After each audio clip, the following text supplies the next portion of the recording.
Hello students, welcome to my channel Prajapati NCERT. Student, जैसा कि आपको पता होगा कि हमारा जो ये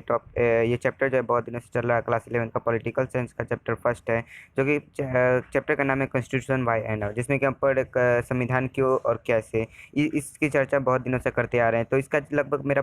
11 पार्ट आ चुका है और ये जो है पार्ट 12 है, जिसमें कि आज हम बात करेंगे कंपोजिशन ऑफ कॉन्स्टिट्यूएंट असेंबली, मतलब संविधान सभा में रचना कि कितने कितने मेंबर्स थे, किस पार्टी से कैसे मेंबर्स थे, उनकी आज बात करने वाले हैं। तो अगर आप बढ़िया समझना चाहते हैं तो वीडियो को अंत तक जरूर देखिएगा, ठीक है। तो देखिए यहाँ पे क्या है, as consequence of the participant under the plan of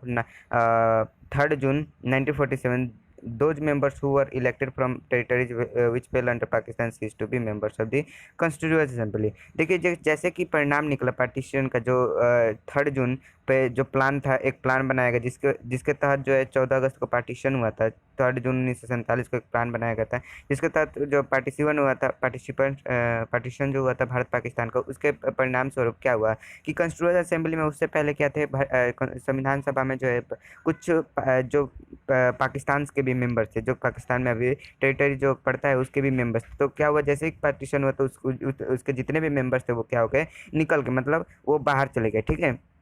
The numbers in the assembly were reduced to 219, and of which 284 were actually present on 26 November 1949 and appended their signed signature to the constitution as finally passed। देखिए तो क्या हुआ, तो इसके जो अब इसके परिणाम स्वरूप क्या हुआ कि जब पहले जो है बहुत ज़्यादा मेंबर्स थे, तब क्या हो गया, मेंबर जो घट के 299 आ गए, जिसमें कि 284 जो थे एक्चुअली प्रेजेंट थे 26 नवंबर 1949 को, जिस दिन संविधान सभा जो लागू सॉरी संविधान जो लागू किया गया था, ठीक है। और and appendant signature to the constituents finally, और वो जो है कॉन्स्टिट्यूएंट्स को जो है फाइनली वो आगे अपनी सहमति देकर सिग्नेचर कर ली, ठीक है। The constitution was thus framed against the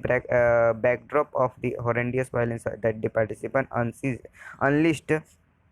on the subcontinent. देखिए तो इसके तहत जो है कॉन्स्टिट्यूशन क्या हुआ, तो फ्रेम किया गया किसके विरोध में, तो बैकअप, इसके जो पृष्ठभूमि जो है बहुत ही खराब हिंसा की वजह से जो है कॉन्स्टिट्यूशन क्या हुआ, तो हमारा बनाया गया था, जो कि पार्टीशन की वजह से जो हमारे देश में हुआ था, उसकी वजह से हुआ उसकी उसके पृष्ठभूमि, मतलब कहा जाता है, कहना चाह रहा है कि जो संविधान हमारा बना था, संविधान का जो पृष्ठभूमि देखा जाए तो बहुत ही खराब था, बहुत ही हिंसा के तौर पे जो है संविधान बना था। मतलब कहने का मतलब जो एक तरफ से हिंसा की वजह से जो है हमारा जल्दी से संविधान बनाया गया था। आप इसको बढ़िया से जब पढ़ोगे तो आपको समझ में आ जाएगा क्यों क्यों कहना चाह रहे हैं कि हिंसा की वजह से बना था। क्योंकि देखिए उस समय जो चल रही थी हमारे संविधान सभा के जो जितने भी मेंबर्स है जल्दी चाह रहे थे कि हमारा हमारा संविधान बदले, लेकिन महात्मा गांधी थे कि वो नहीं चाह रहे थे कि पार्टिशिपन हो और पार्टीशन हो और संविधान सभा के और संविधान संविधान बने, इंडिया एक ही और एक ही संविधान बने सबके लिए। लेकिन वहाँ पर मोहम्मद अली जिन्ना जो थे अलग पाकिस्तान की इच्छा कर रहे थे, इसकी वजह से जो कह रहे थे महात्मा गांधी जो है कह रहे थे कि संविधान ना ही बने अभी तो सही है। तो इसके क्या हुआ कि संविधान सभा के जो मेंबर थे वो नहीं माने, कहें कि नहीं, हमारे हाथ से ये मौका चला जाएगा फ्री होने के लिए, फ्रीडम पाने के लिए, और तो हमें संविधान बनाना चाहिए। तो जिसकी वजह से पार्टीशन हुआ और पार्टीशन की वजह से ही संविधान बना, इसके कहने का मतलब यही है, ठीक है। But it is a tribute to the fortitude of the framers that they were not only able to draft a constitution under immense pressure but also learned the right lesson from the unimaginable violence that accompanied participation। देखिए जो ये tribute, जो ये सम्मान है, to the fortitude of the, जो हमारे धैर्य रखने वाले फ्रेमर्स, जो संविधान के बनाने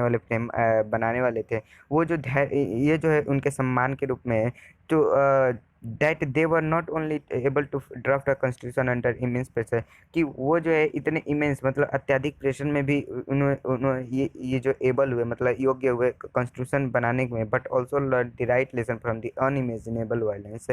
लेकिन उन्होंने जो एक बहुत ही अच्छा एक शिक्षा भी प्राप्त किया इस जो अनइमेजिनेबल, मतलब न जो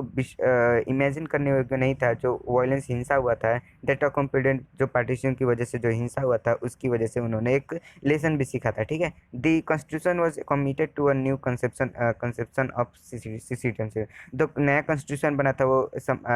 कमिट हुआ to the new conception of citizenship, नागरिकता के नए कंसेप्शन, मतलब नागरिकता के नए विचार पे जो है विचार को जो है सम्मानित किया गया, ठीक है। Where not only would minorities be secure, जहाँ पे केवल माइनॉरिटी जो अल्पसंख्यक है वहीं से क्यों नहीं सुरक्षित नहीं होगा, but religious identity would have no bearing on citizenship rights, कि वहाँ पे जो है रिलीजियस के जो धार्मिक पहचान है अपना अपना, वो भी क्या होगा, एक सहनशीलता होगा सिटीजनशिप का अधिकार के रूप में, ठीक है। But this account of composition of the constituent assembly that drafted the constitution touches on upon only the surface of how our constitution must. लेकिन देखिए जो ये गणना है कंपोजिशन ऑफ कॉन्स्टिट्यूएंट असेंबली, जो संविधान सभा का जो रचना का ये गणना जो है, कि ये भी केवल यही बताता है कि क्या कैसे जो है कॉन्स्टिट्यूशन, ये केवल यही बताता है कि कैसे कॉन्स्टिट्यूशन जो है touches open only the surface of how our constitution, केवल यही स्पर्श करके बताता है कि क्या कैसे हमारा संविधान बना था। Although the members of assembly were not elected by universal suffrage, हालांकि जो मेंबर जो कॉन्स्टिट्यूशन असेंबली के जो मेंबर थे, यूनिवर्सल सफरेज मतलब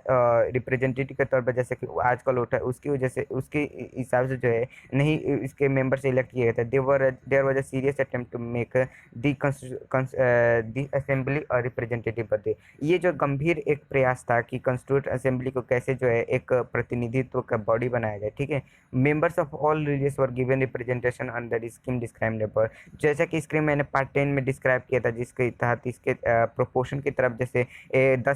10 लाख लोगों पे एक लोग आते थे, उसके हिसाब से जो है क्या हुआ था, रिप्रेजेंटेटिव आए थे, ठीक है, मेंबर्स इलेक्ट किए गए थे सभी धर्मों से। In addition the assembly had 26 members from what were known as the schedule class, इसके सिवाय जो है एससी से केवल 26 मेंबर्स ही थे, जो कि संविधान सभा में एससी जो है 26 members. In terms of political parties, अगर राजनीतिक पार्टीज के देखा जाए तो Congress dominated the assembly occupying as many as 82% of the seats in the assembly after the partition. तो कांग्रेस जो है 82% जो है 82% सीट्स को जो है कवर किए थे जब पार्टिसिपेशन हो गया था भारत पाकिस्तान का, ठीक है। The Congress itself was such a diverse party that is managed to accommodate almost all